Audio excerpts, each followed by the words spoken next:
Good morning! Napanood ko kasi yung reaction ni Katunying about sa pagkakadawit ng Iglesia ni Cristo sa statement ni Garma. So parang napatanong ako.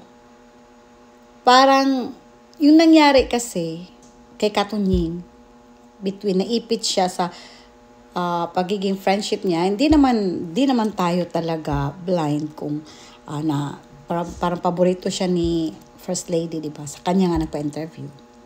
So ngayon, parang ang saklap, di ba? Na yung religion niya na dadawit ngayon, parang napatunayan niya sa sarili niya na may mali.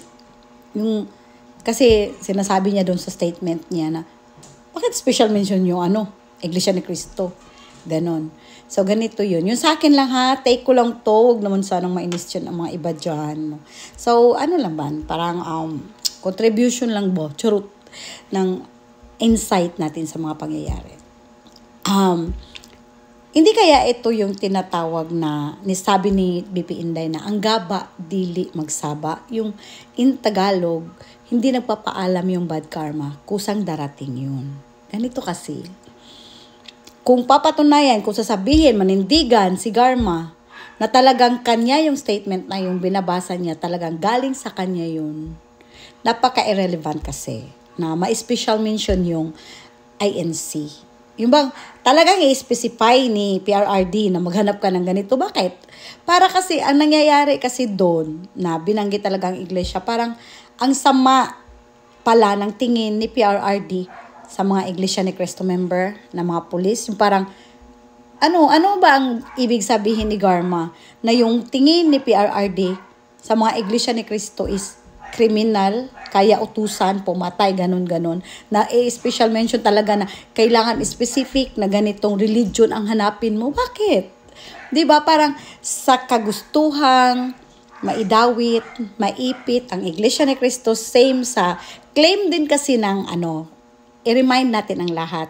Ang claim kasi ng KOJC ni Pastor Kibuloy, ang lahat ng kaso pinagdadaanan kasi ni Pastor ngayon is dahil dikit siya sa mga Duterte.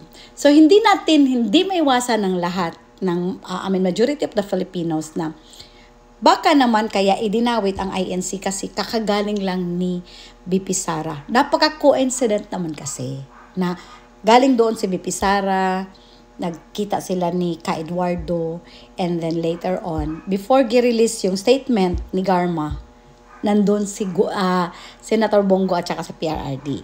So para lang, ang nangyayari tuloy ngayon, sa statement ni Garma, pinatunayan lang talaga na kung sino man, kahit gaano pa ka-stable na religious group, or na kung sino man yung mga kilalang tao na once dedicate sa mga Duterte, may kalalagyan kayo. Yung parang yun ang datingan. Parang na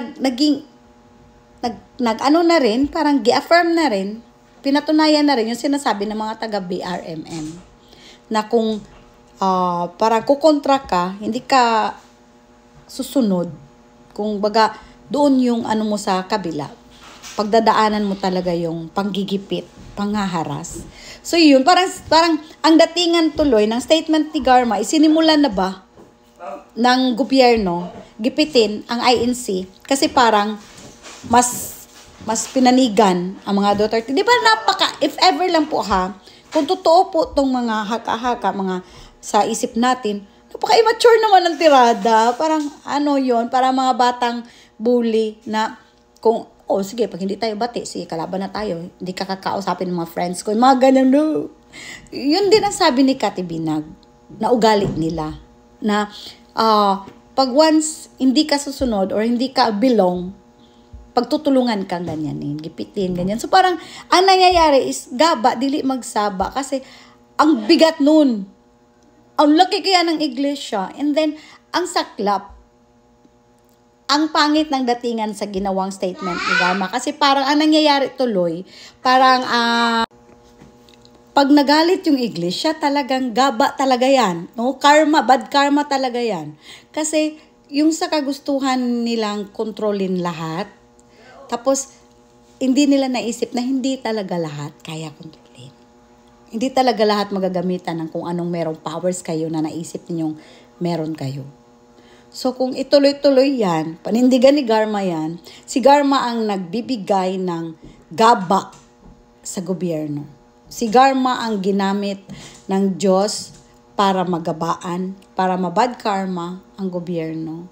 Kasi parang hindi talaga kahit sino, kahit lahat na magre-react, ha? Kahit ako, nang unang narinig ko, bakit special mention yung INC talaga? Parang ang dating sa akin, ang message is, gustong sabihin PRRD na, he believes na ang pinaka-kriminal na tao na kaya niyang utusan na pagtsutugiin yung mga drug lord is isa talagang iglesia. Di ba yun palang sintonado na? Kung paano naisip ni Garma yon, kung may nag-utos man kay Garma noon, kung may nagbigay man sa kanya na script yon, ikaw po talaga naglaglag ng gobyerno. If ever lang ha, kung. Pero if ever si Garma talaga ang gumawa noon, tapos idadawit niya ang INC, Madam, ikaw ang nagbigay ng bad karma sa gobyerno. Kasi sa ginawa mong statement po, Madam, ang nangyayari ay pinatunayan lang na baka nga hindi totoo yung mga kaso ni Pastor. At baka nga totoo ang sabi sa BRMM na once hindi ka susunod, gagawan ka ng kaso, hindi ka bibigyan ng ayuda, kagaya noong sa Zamboanga, na congressman, kagaya ni Hubahib. So parang nagtuloy-tuloy na baka totoo talaga na once hindi ka susunod sa kanila or hindi ka kaalyado, kipitin ka, harasin ka, gawang ka ng kaso, sirain ka. Same sa sinabi ni Cathy Binag. So parang ang dami ng patunay na ganyan talaga ang ginagawa nila. So paano yan? Kung magkaisa lahat ng pinang-aapi, so majority na ng Filipino naapi. Paano kung magkaisa lahat ang naapi? Ito na ba ang sinasabi ni BP Sara na ang gaba dili magsaba? Abangan natin ang susunod na kabanata, guys. Maganda etet. Bye. Have a nice day, guys.